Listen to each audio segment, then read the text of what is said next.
एक तरफ सचिन पायलट और बागी विधायक, तो दूसरी तरफ बीजेपी के खुलकर मैदान में आ जाने के बाद से कांग्रेस की मुश्किलें बढ़ गई हैं। बड़ी वजह यह है कि गहलोत के लिए और कांग्रेस के लिए अपने विधायकों को लंबे समय तक घेरेबंदी में रखना मुश्किल खड़ी कर सकता है। इसमें कोई संदेह नहीं है कि जो विधायक गहलोत के साथ होटल में बंद हैं, उनमें कई पायलट के बड़े समर्थक और सहयोगी हैं। वहीं दूसरी ओर मुख्यमंत्री अशोक गहलोत और कांग्रेस के तमाम आक्रामक प्रयासों के बावजूद पायलट ने विधायकों को तोड़ने का अपना दांव छोड़ा नहीं है। पायलट के इन प्रयासों में बीजेपी के खुलकर समर्थन की सियासी आहटों ने कांग्रेस की चुनौती और चिंता दोनों में इजाफा कर दिया। सूत्रों का कहना है कि बेशक हाईकोर्ट में सोमवार को सुनवाई पूरी होने तक मिली मोहलत के बीच पायलट की बगावत को लेकर कांग्रेस पहले से कहीं ज्यादा सतर्क है, क्योंकि गहलोत के साथ डटे विधायकों में सेंध लगाने का पूरा प्रयास पायलट और बीजेपी की ओर से किया जा रहा है। पार्टी के अंदरूनी चर्चे में कहा जा रहा है कि विधायकों पर डोरी डालने के पायलट के प्रयासों को थामना गहलोत के लिए बहुत मुश्किल नहीं है, लेकिन उनकी परेशानी इसलिए बढ़ गई है अब तक परोक्ष रूप से पायलट के पीछे खड़ी बीजेपी पूरी ताकत के साथ खुलकर उनके समर्थन में मैदान में उतर आई है।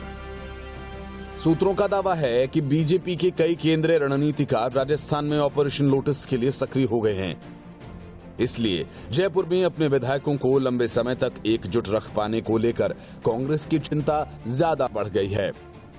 कांग्रेस के संकट प्रबंधन से जुड़े एक वरिष्ठ पार्टी रणनीतिकार ने कहा कि बीजेपी और केंद्र की एनडीए सरकार की ताकत के सहारे पायलट जयपुर के होटल में जमा कुछ उन पार्टी विधायकों से फिर से संपर्क साधने का प्रयास कर रहे हैं जो वापस गहलोत खेमे में लौट आए थे। उन्होंने कहा कि बेशक गहलोत समर्थक विधायकों में तोड़फोड़ कराने की पायलट की सियासी क्षमता नहीं, लेकिन पायलट की तरफ से बीजेपी के कुछ केंद्रीय नेताओं को इस प्रयास में शामिल होना स्वाभाविक रूप से गहलोत की परेशानी बढ़ा सकता है। बीजेपी के इस दांव को रोकने के लिए ही खरीद फरोख्त से जुड़े कथित ऑडियो टेप सामने आते ही उसके खिलाफ राजस्थान पुलिस के स्पेशल ऑपरेशन ग्रुप ने जांच की कार्रवाई शुरू कर दी। इसके बाद राजस्थान की एंटी करप्शन ब्यूरो ने भी इस प्रकरण में भ्रष्टाचार का अलग मामला दर्ज कर लिया।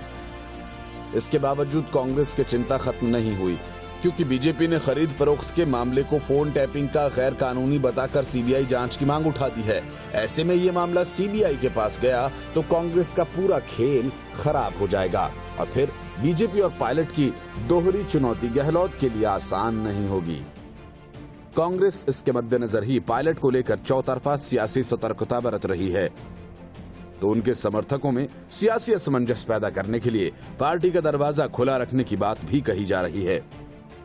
पायलट के बीजेपी की गोद में चले जाने के उदाहरण देने के बाद पार्टी प्रवक्ता पवन खेड़ा ने कांग्रेस का दरवाजा बागी नेता के लिए खुला होने की बात कह इस रणनीति का संकेत भी दे दिया।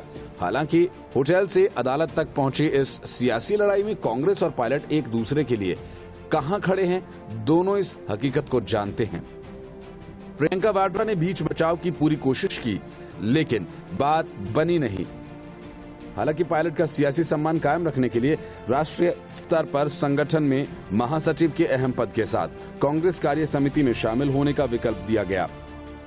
पायलट को ये मंजूर नहीं था और जब स्पीकर के नोटिस के खिलाफ वे अदालत चले गए तब कांग्रेस ने भी अपनी तरफ से सुलह का संवाद बंद कर दिया।